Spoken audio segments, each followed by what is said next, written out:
I was driving the back roads of Ohio, heading out of state to visit some friends, when I ended up in a situation that I really didn't understand and wasn't even sure how I was going to get out of. As I was cruising down this 2-lane road, taking in cornfields and small houses, suddenly my right front tire blew and the car swerved wildly.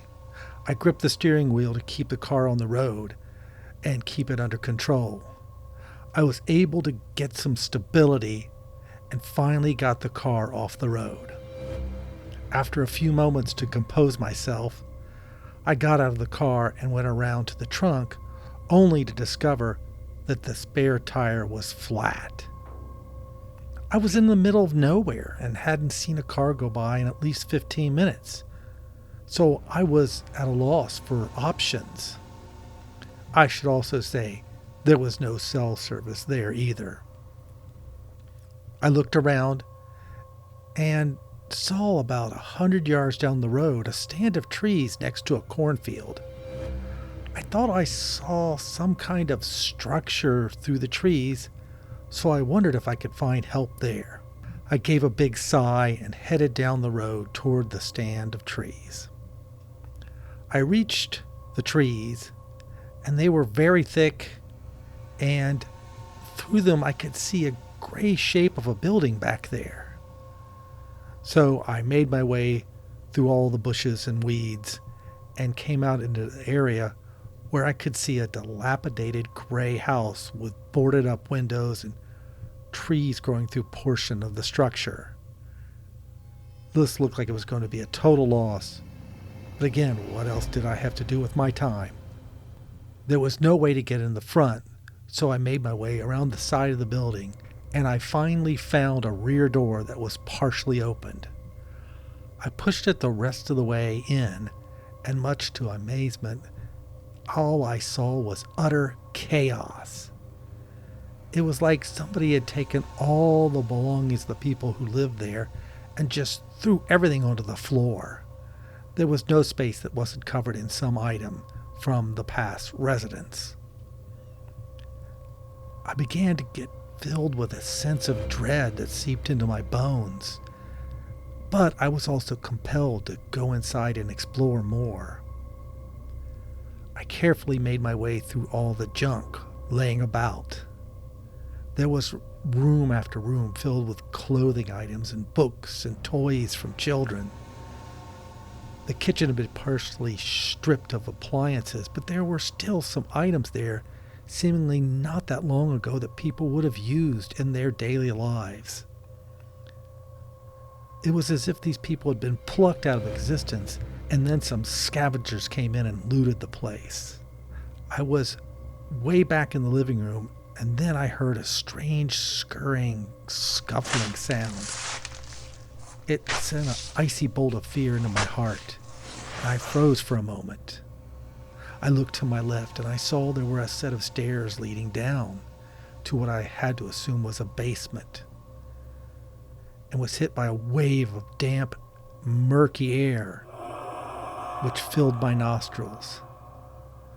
I felt a slight urge to throw up right there from whatever the smell was, but I was able to hold it in. Just as I was deciding it was time to get the hell out of there, the scurrying sound came back, and yes, it was coming from the basement. It grew louder and more frantic, and I knew I must have attracted whatever was down there by the sounds I was making upstairs. As I was looking down the stairs, I saw a black shape poke around the corner, and then I just bolted out of there, nearly tripping over the detritus spread on the floors. I made my way back out that kitchen door and into the yard. But I was totally disoriented, wasn't sure how to get back out to the road, and instead of going the way I'd come, I went left, which took me past and through all kinds of wrecked buildings, a warehouse full of just leftover equipment like tires and tractors and mechanical equipment. It was mind-boggling the amount of stuff that was there. And then I ended up finding an old trailer. It was in the same shape, just full of junk that had been left by the former owners. All this time I could hear something smashing around inside that old house. It seemed upset that it couldn't get a hold of me. Finally, I was able to see a break in the trees and made it back to the road, and I ran back to my car. I was sweating and breathing hard, but I didn't dare look back. I could swear I heard an unholy scream come from the old abandoned house. I jumped into my car and started it and did a full U-turn, heading the other way on a flat tire. I knew I was destroying it, but I didn't want to be anywhere near that old house anymore. Once I was about a mile away, I pulled off to the side of the road and regained my composure. And luckily, I discovered there was one bar of cell service on my phone. I was able to call AAA. It took a long while for them to show up, and I spent the whole time looking down that road, praying nothing was coming after me. And as luck would have it, nothing did. I ended up plotting a whole new path to my friend's place, which would take me way around that old abandoned house.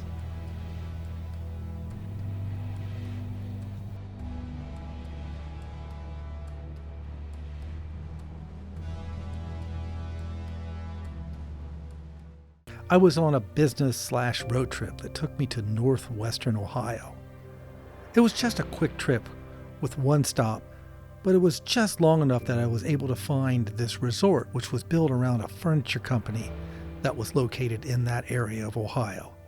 It was a lovely resort with a lodge similar to a state park that had several restaurants, an RV park, etc. I even took a walk around a lake that they had built on the grounds. By the time I got back to the resort, it was late and I was going to check into my room, and I realized I'd left my phone charger in my car, so I headed out to the parking lot. There was a full moon glowing in the night sky, and it was such a lovely evening that I took a moment to breathe in the night air. It's always nice to get away from the urban areas and feel a sense of not having to be on that treadmill all the time.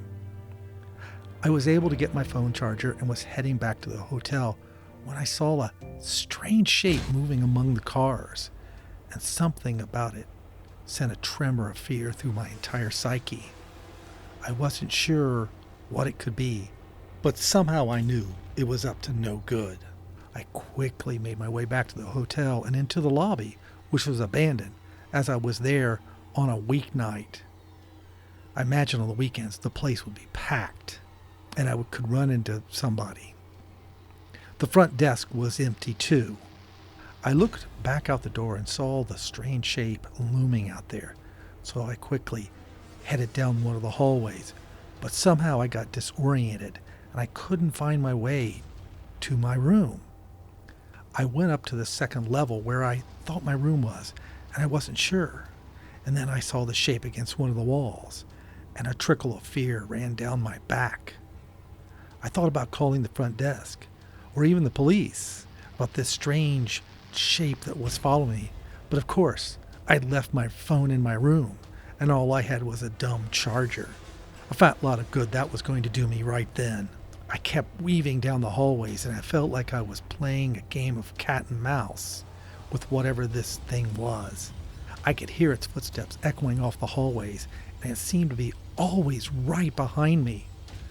I was about ready to run back out of the building into my car and just drive away, thinking I could return when it's daylight, when things were safe. Then I looked up and saw my room right in front of me. I fumbled to get the key card out of my pocket and opened the door and leapt in, slamming the door shut behind me. I stood there listening, focusing to see if I could hear any sounds of footsteps in the hallway, but I was met with silence. It was a long time before I was able to get to sleep, and at one point I could swear I saw a shadow underneath the door, but then it moved away. Let's just say I didn't get a lot of sleep that night. When I checked out, I asked the attendant if anything weird had happened overnight, and they said, no, it was just a normal night. I made some pleasantries and checked out as quickly as possible. I've never felt more relieved as when I drove away from that resort.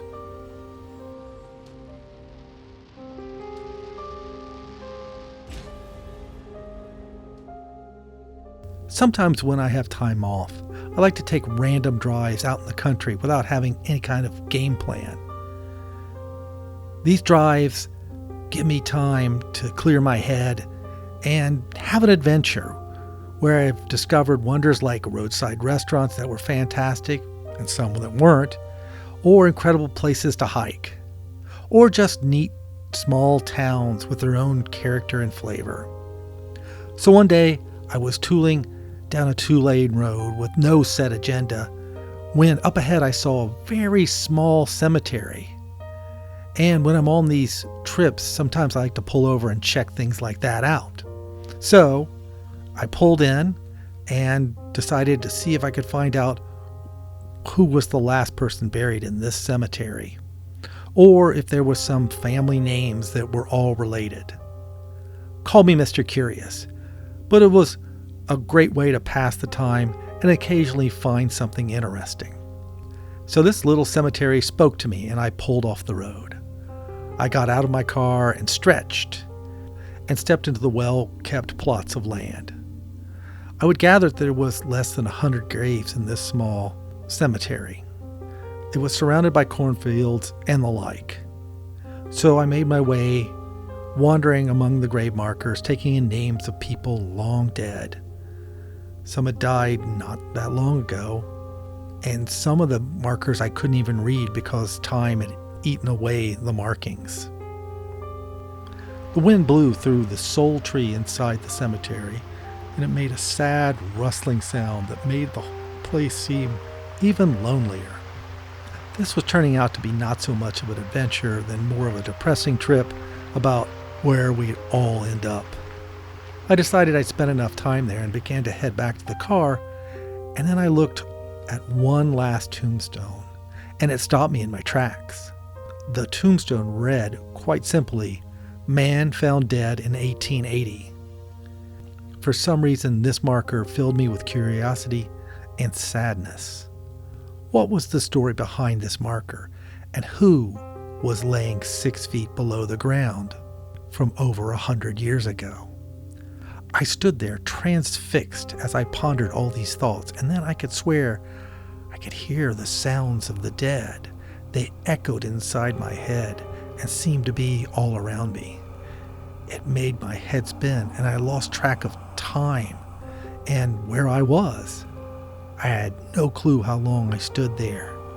I just know it had gotten colder, and an icy hand gripped my heart.